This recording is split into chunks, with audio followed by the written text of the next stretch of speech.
Have you ever wondered what a plant-based doctor eats in a day?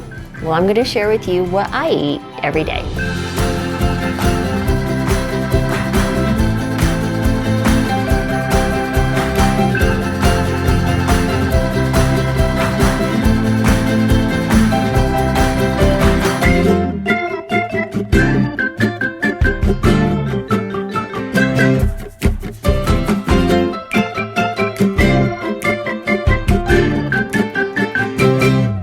Sometimes you gotta wonder, well, all these people who are promoting a plant-based diet, but what do they actually eat in a day?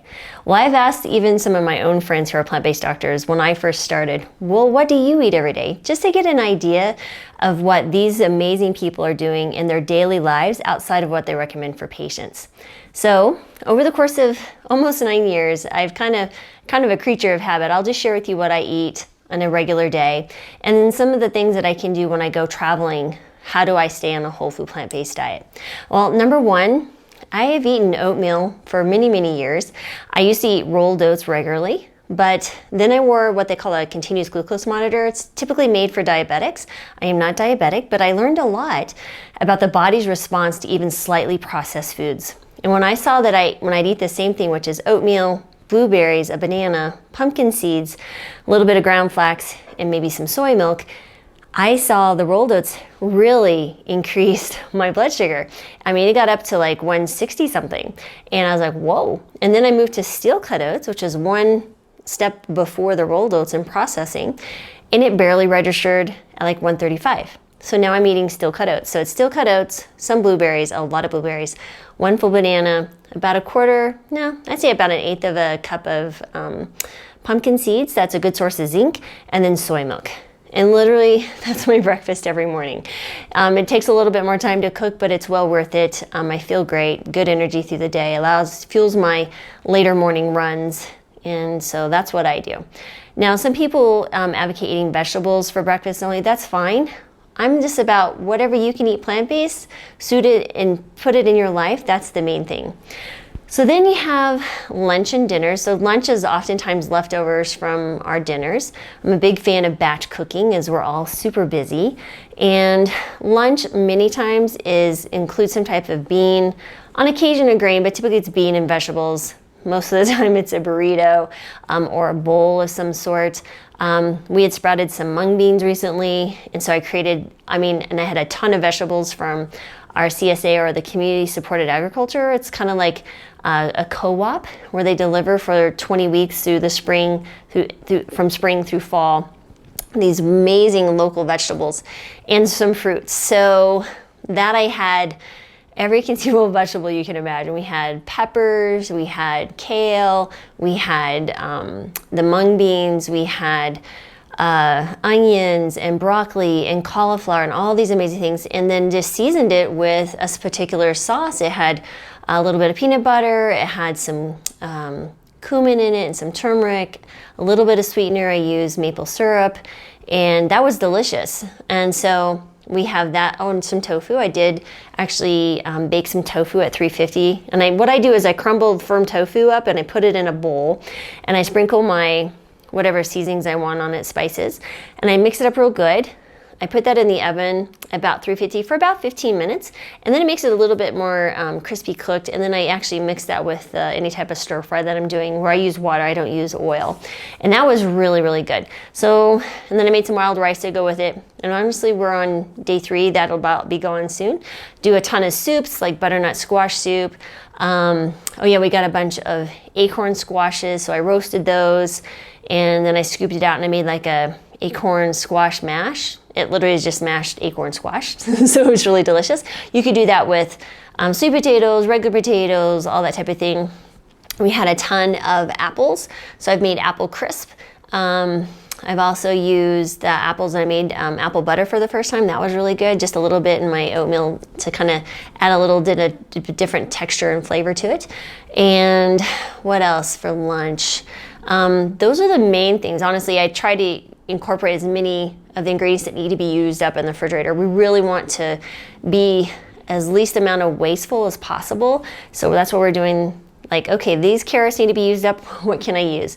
I made some chickpeas. Okay, we need to use up the chickpeas. Let's make some hummus, and maybe we have some celery, or we have some carrots and onion that need to be used up. Let's make a vegetable soup or a vegetable stock.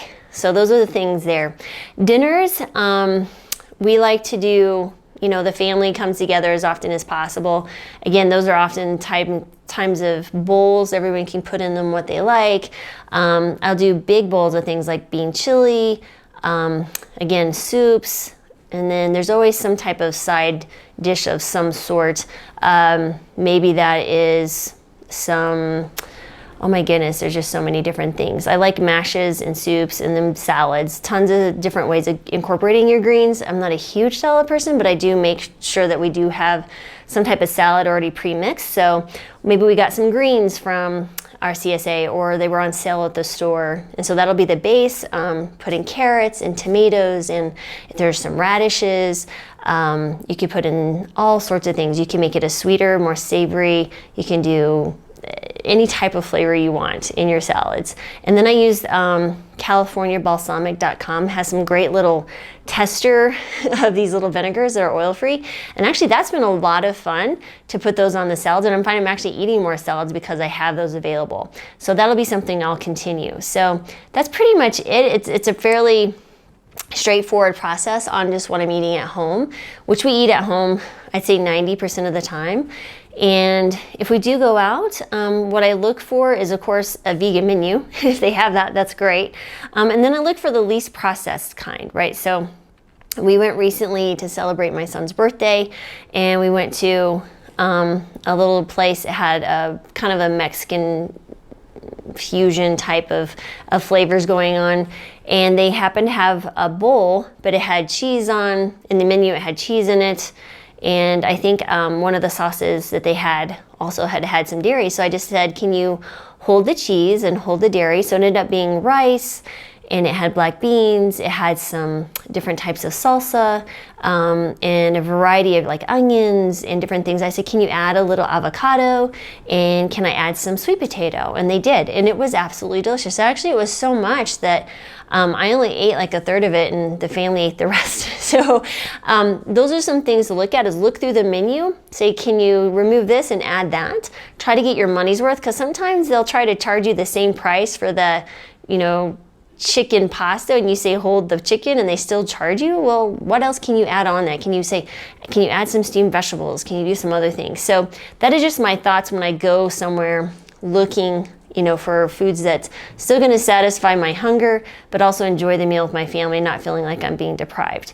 And that's pretty much what I eat in a day. So please leave in the comments below. Tell me what you eat in a day. I'd love to hear some ideas. Always looking for other ways to incorporate yummy flavors into our daily meals, but also, I make these recommendations to people all the time. So please leave a comment.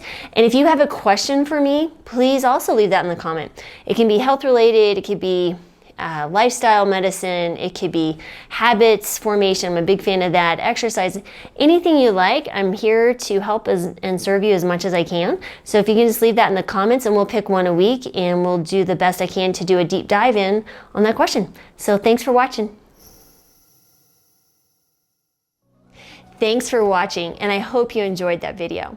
Before you go though, please hit the subscribe button and the alert button so you will be notified whenever we upload any new videos.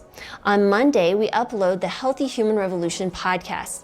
Now, if you'd rather listen to the podcast, you can find it on all the major platforms, such as iTunes, Google Play, SoundCloud, and even Spotify. On Tuesdays, we upload the Doctor's In. This is where I answer your questions.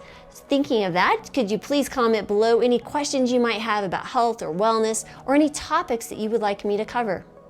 Now, if you're looking for more resources on how to start a plant-based diet, sustain a plant-based diet, exercise, recipes, anything regarding wellness, we've got you covered. Check out healthyhumanrevolution.com. And again, thanks for watching.